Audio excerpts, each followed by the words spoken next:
गोकुल में झूमे रे झूमे सारा। पिचकारी में रंग भर भर के एक दूसरे पे लारा। हाँ हाँ हाँ, फागुन मस्त महीना गोकुल में झूमे रे झूमे सारा।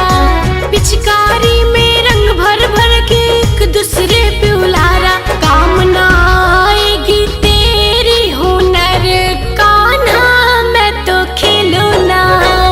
सारा रारा रंग जाएगी चुनर कान्हा मैं तो खेलूं ना।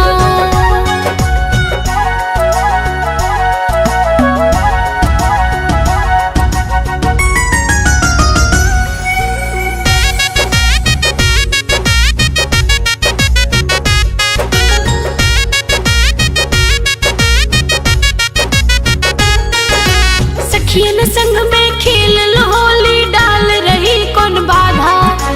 तू कहता है सब में तुझको आती नजर है राधा। ओ मेरे श्याम, सखियन संग में खेल लो होली डाल रही कौन बाधा। तू कहता है सब में तुझको आती नजर है राधा। मैं तो तेरी नजर में ना सुनर कान्हा